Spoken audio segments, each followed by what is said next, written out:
మనం ఎప్పుడు జరుగుతున్న విధంగా మధ్యాహ్నానికి అన్నప్రసాదం ఉంటుంది స్వామి. అందరూ పాల్గొనాల్సిందిగా కోరుతా ఉన్నాం.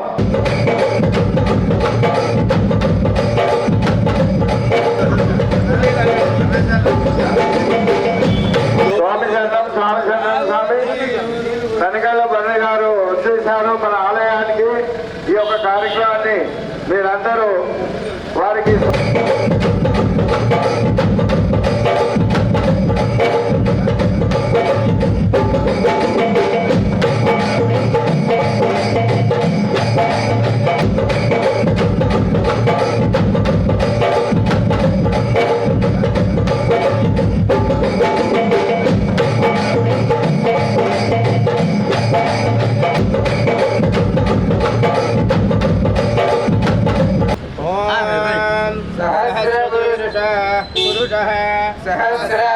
सहस्रवान् सभूमिं विश्वदा भगवान् अग्नि श्रद्धवान् गुरुमान् निरोहते एतावानश्च महिमा रथोग्राय गुरुशपुरुषः पादोऽस्य विश्वभूतानि त्रिमानस्यामृतो दिवे त्रिमानोर्धौ दैपुरुषः पादोऽस्येह भवान्मुनः ततोऽधिकं व्यक्रामः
स्वस्तनेन्द्र वृद्धस्रवाः स्वस्तनः कोशा विश्ववेदाः दीर्घमायः फलदयेनावर्तयन्ते तमेनमेव सदात्मानं भवति सुतमनन्दं भवति समैश्वर्यं भवति शतमैदं दीर्घमायः मद्वरदाय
करवावहै ओम शांति शांति शांति।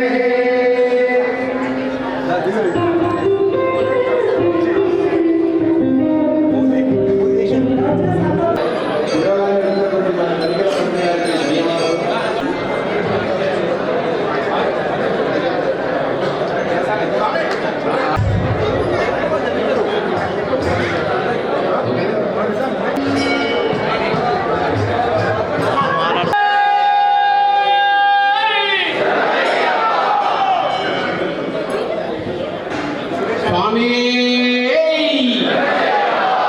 स्वामी स्वामी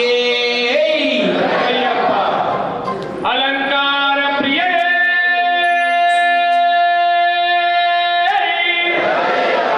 स्वामी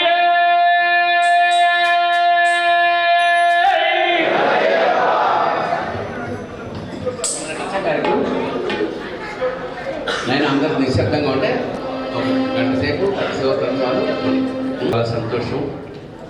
దాదాపు 40 ఏళ్ల క్రితం ఆరంభించబడ్డ ఈ దేవాలయం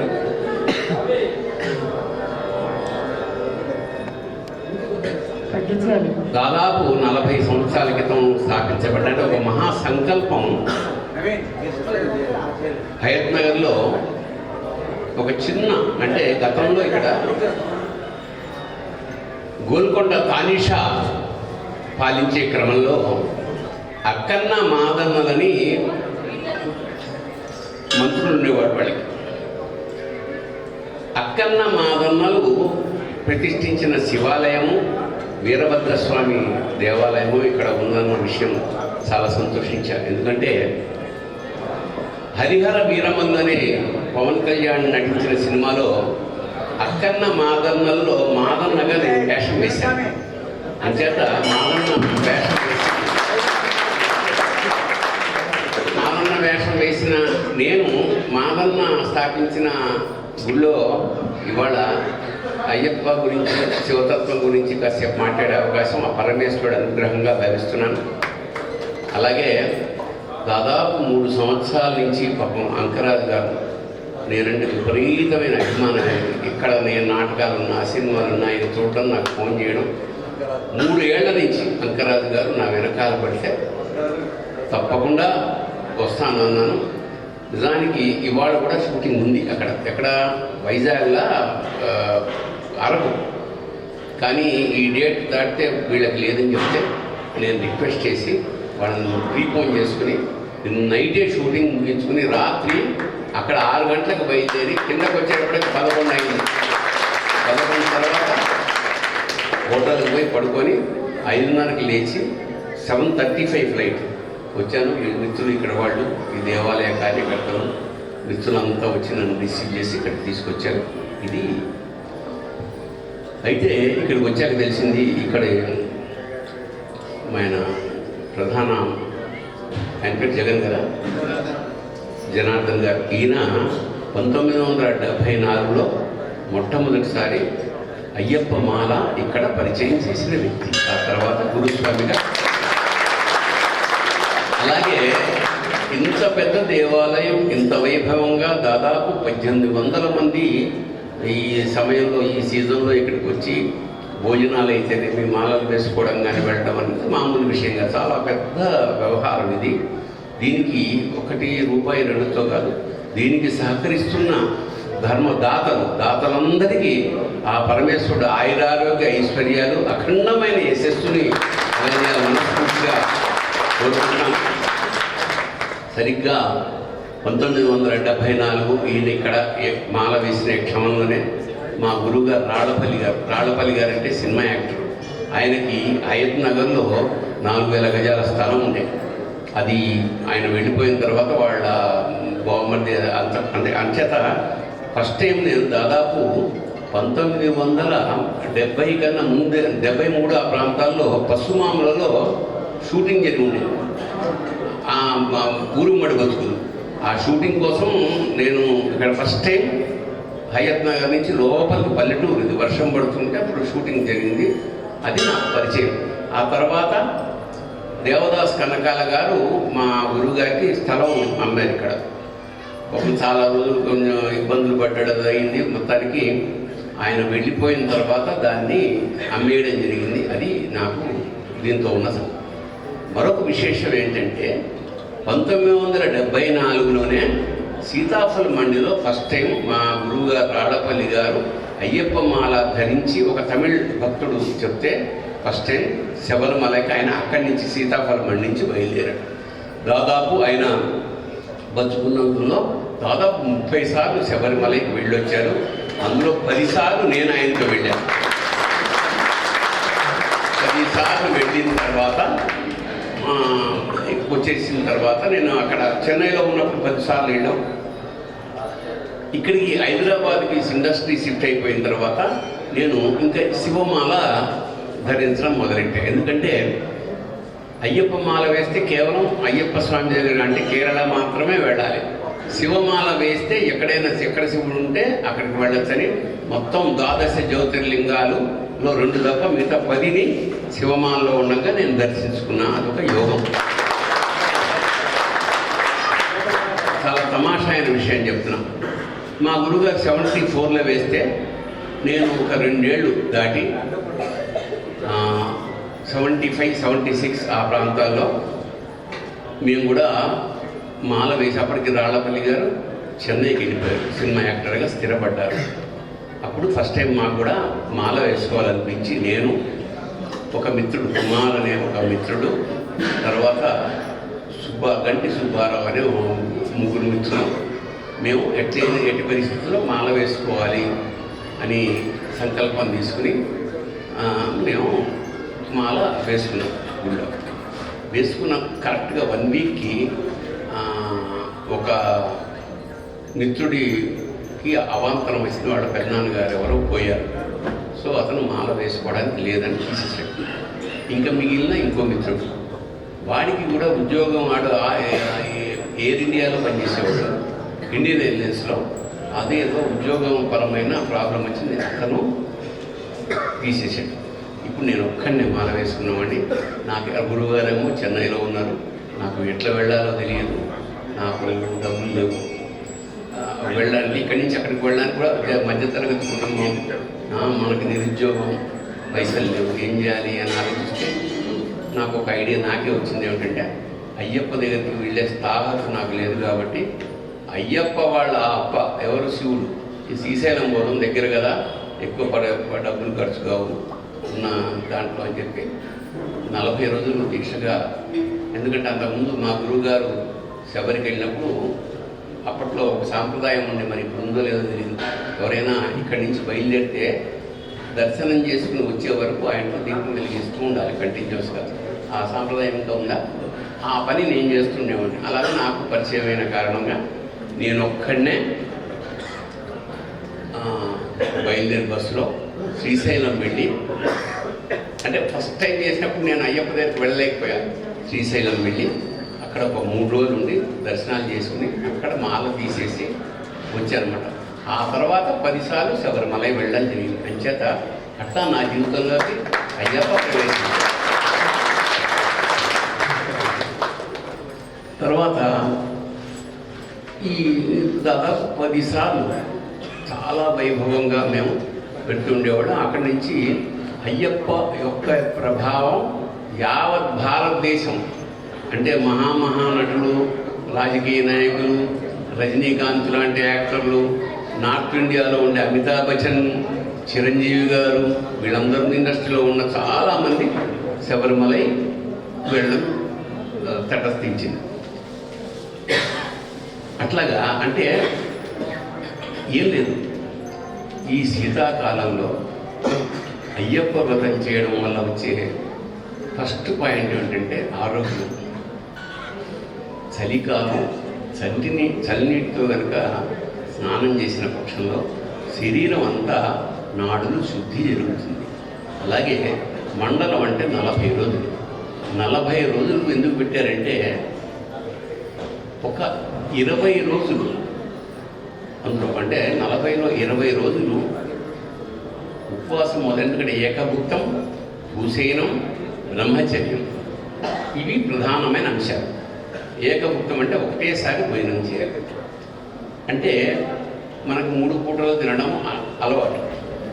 పూర్వం ఇప్పుడంటే పొద్దున టిఫిన్ చేస్తున్నాం, మధ్యాహ్నం చేస్తున్నాం, మళ్ళీ సాయంత్రం. ఇప్పుడు కూడా అదే పద్ధతి నాకు తెలిసి. ఒక పూట అంటే ఏకభుక్తం అంటే ఒకసారి మాత్రమే భోజనం చేయడం అని అర్థం అసలు యాక్చువల్గా. ఇప్పుడు అట్లా ఎవరు చేయట్లా. పొద్దున టిఫిన్ చేస్తారు, మధ్యాహ్నం భోజనం చేస్తారు, ఇంకా అయ్యప్ప అందరూ కూడి అందరూ కలిసి చేస్తారు కాబట్టి మామూలు కన్నా కొంచెం ఎక్కువ చేస్తారు టిఫిన్. అవునా కాదు? మా హైదరాబాద్ దేవాలయంలో ఇది ఒక పద్ధతి స్వామి. పొద్దున పూట టిఫిన్ లేదు మా దగ్గర. మీ దగ్గర లేకపోతే బయట ఉంటుందా? కానీ తప్పేం లేదు. ఇప్పుడు మనం చేసే పనులు, మన అలవాటు, అలాగే బ్రహ్మచర్యము, దురలవాటు, పాను, గుట్కా, మందు, వీటికి కొంచెం 40 రోజులు దూరంగా ఉండడం వల్ల శరీరంలో జరిగే విశేషం ఏంటంటే 20 రోజుల్లో శరీరం క్లీన్ అవుతుంది, అంటే డీటాక్సిఫై అవుతుంది. అందుకని 20 రోజులు చేసేస్తే డీటాక్సిఫై అవుతుంది. 20 రోజుల తర్వాత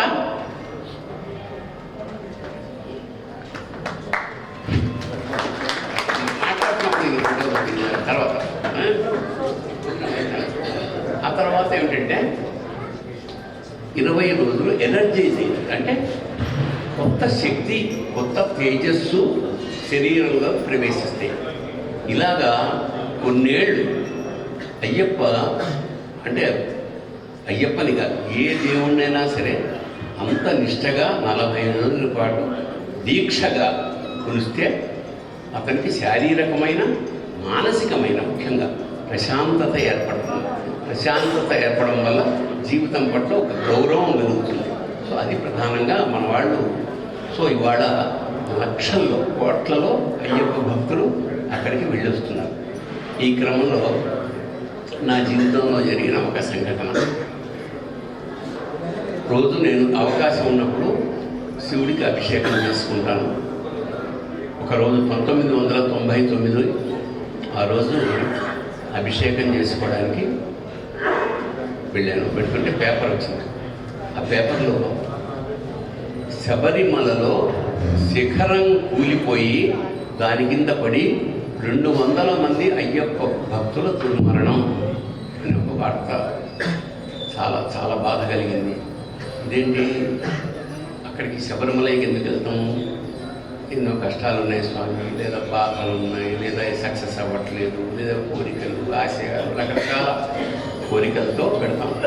అలాంటి వాళ్ళ కోరికలు తీర్చకపోగా మనుషుల్ని తీసుకెళ్ళిపోయినప్పుడు, సరే అలాంటి ప్రదేశంలో అంటే శబరిమలలో మరణించడం వల్ల ముక్తి వచ్చింది అనుకున్నాం. కానీ వాళ్ళందరూ ఆ నమ్ముకున్న వాళ్ళ భార్యలు, వాళ్ళ పిల్లలు, వాళ్ళ తల్లిదండ్రుల పరిస్థితి ఏమిటి అంటే, ఇది ఇంత అన్యాయం చేస్తావా స్వామి అని నాకు తెలియకుండా నా నోట్లోంచి ఆటగదరా శివా, ఆటగద కేశవ, ఆటగదరా నీకు.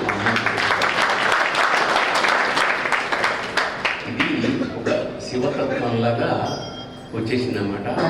ఆ తర్వాత దాదాపు ఒక 22 రోజుల పాటు రాత్రింబగళ్ళు అదే ఆలోచన తిరుగుతుండగా 108 శివతత్వాలు రాసి ఆ తర్వాత పుస్తకము ప్రింట్ చేయడం, ఆ తర్వాత మహానందిలో మొట్టమొదటిసారి గానం చేయడం, ఆ తర్వాత యావత్ భారతదేశంలో ప్రధానమైన క్షేత్రాల్లో చేయడం, ఆ తర్వాత ప్రపంచంలో Europe, America, Australia, Japan, London అన్ని ప్రదేశాల్లో ఏదైనా కల్చరల్ ప్రోగ్రాంకి వెళ్ళినప్పుడు అక్కడ భక్తులు ఈ ఆటగదరా నన్ను పాడమన్నప్పుడు ఒక పావుగంట, అరగంట పాడినప్పుడు నాతో పాటు 4 వచ్చేవారు. నాకు హార్మోనియం వీణాపాణి అనే మ్యూజిక్ డైరెక్టర్ వాయించేవారు. డాక్టర్ చేబిఎం శ్రీనివాసన్ అనే ఒక ఆయన నాకు తంబుర వాయించేవాడు. వక్షం వేణుగారు ఈయన మృదంగం వాయించేవాడు. ఇలా నాకు అన్ని దేశాలు ఈయన రావడం జరిగింది. ఇవాళ ఇక్కడ ప్రోగ్రాం ఉందని యాక్చువల్గా ఆయన పొలాల పని మీద కొన్నాళ్ళుగా అక్కడ కారుమూరు అని తెనాలి దగ్గర ఉంటున్నారు. ఆయన ఈ ప్రోగ్రాం ఫిక్స్ అయిందని చెప్పి నేను చెప్పగానే మొన్న అయ్యప్ప గుడిలో ప్రోగ్రాం ఉందండి, ఏమైనా అవకాశం ఉంటేనే, మిగతా వాళ్ళు చాలా బిజీగా ఉన్నారు, రావట్లేదు, మీకేమైనా అవకాశం ఉంటే రండి అంటే పాపం రాత్రి ట్రైన్ పట్టుకుని పొద్దున్న దిగి ఇక్కడికి వేణుగారు రావడం.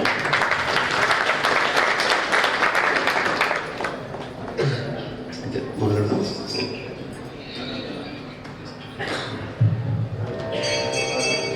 మధ్యమావతి 4వ నరసింహుడు గారు ఫస్ట్.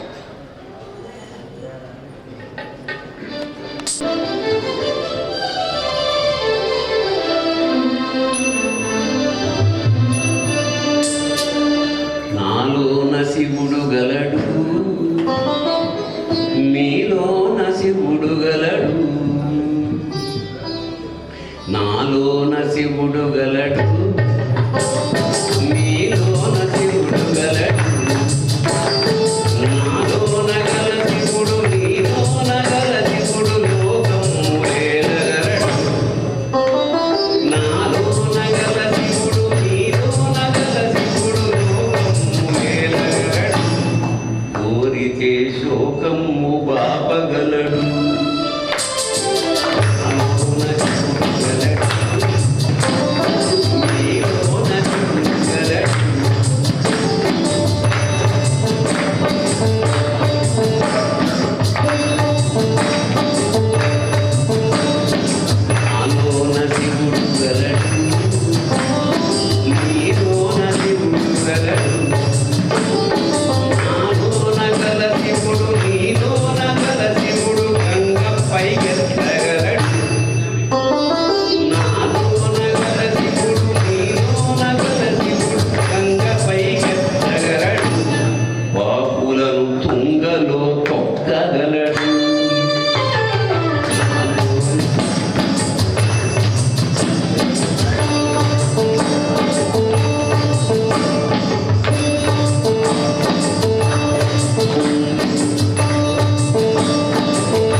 రెంటిని మూయగలడు.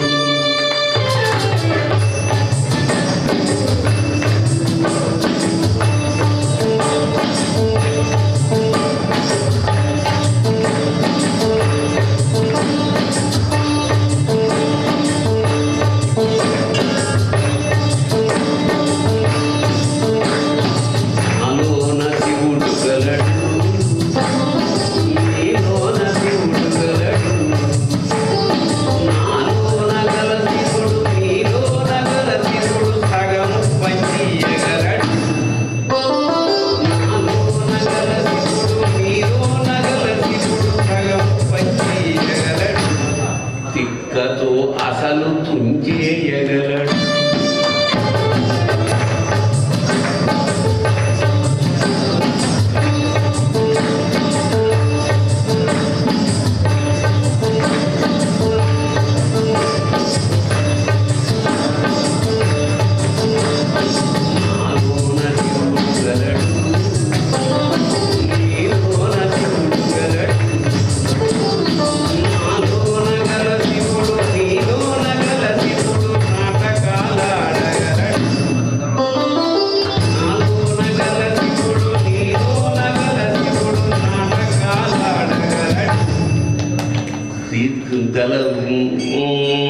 తెరవించి మూట కట్టేయగలడు. తెరవించి మూట కట్టేయగలడు. నాటకాలాడగలడు. తెరవించి మూట కట్టేయగలడు. నాటకాలాడగలడు. తెరవించి మూట కట్టేయగలడు.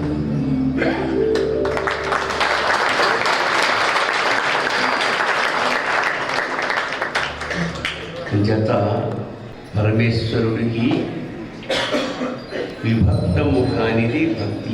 భక్తి అంటే ఈ 40 రోజులు మాలేసాం కాబట్టి ఇక మిగతా రోజులు ఎట్లా ఉన్నా నడుస్తుంది అది కాదు.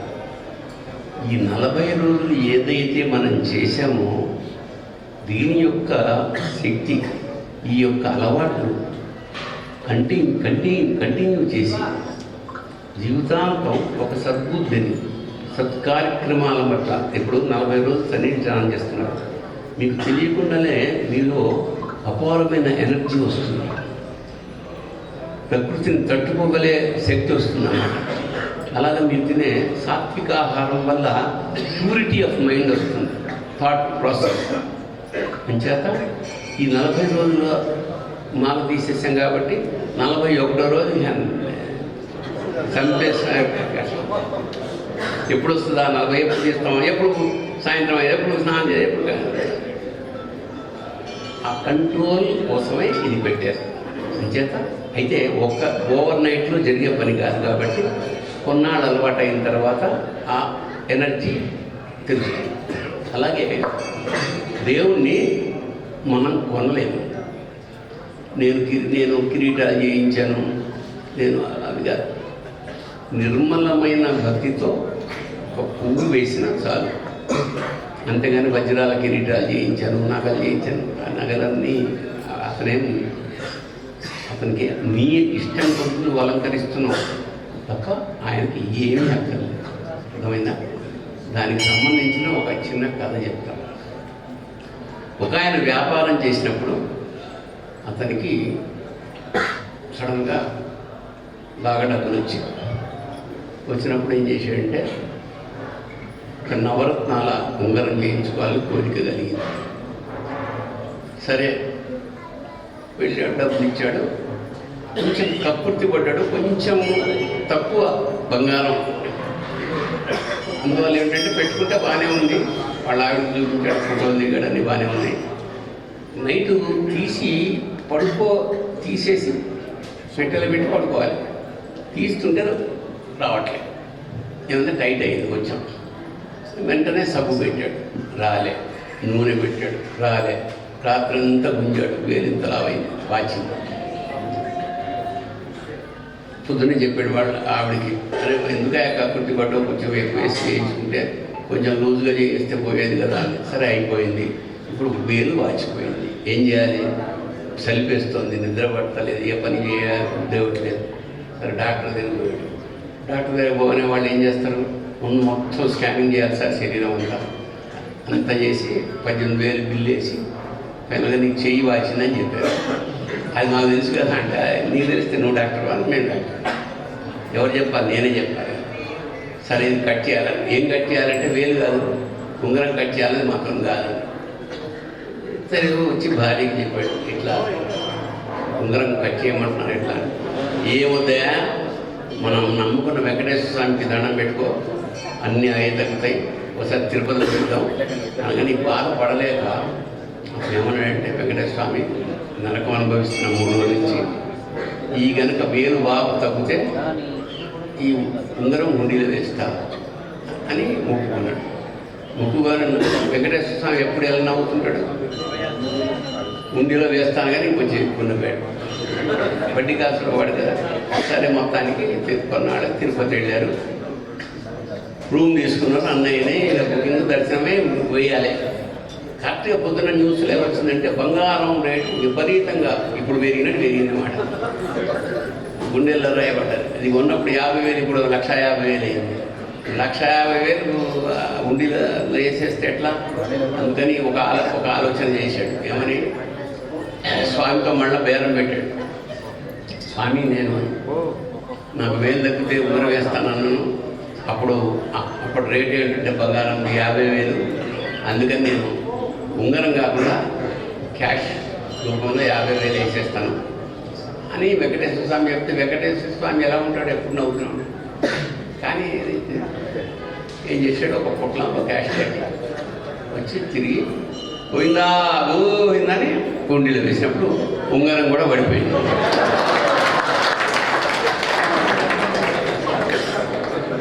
అందుకే వాడిని వడ్డీ కాసులో వాడాడు, వడ్డీతో సహా. అంచేత దయచేసి బేరాలు, ముఖ్యంగా వెంకటేశ్వర స్వామితో బిజినెస్ చేయొద్దు. అర్థమైందా?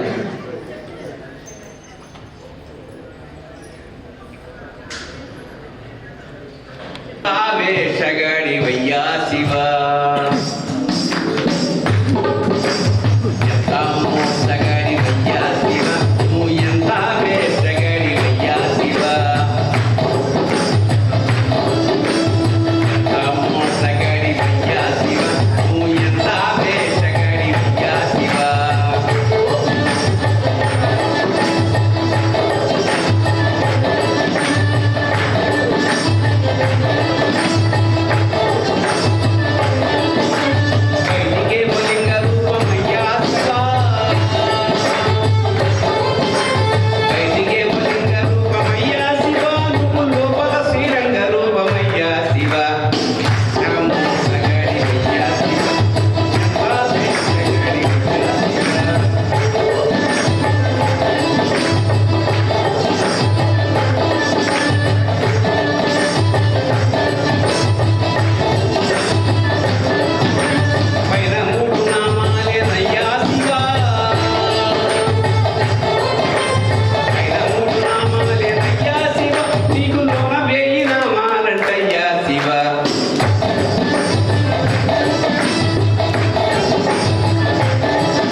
ఎంత మంచివాడి వయ్యా శివ, నువ్వు ఎంత పిచ్చి, ఎంతెంత పిచ్చి, ఎంతెంత పిచ్చివాడి వయ్యా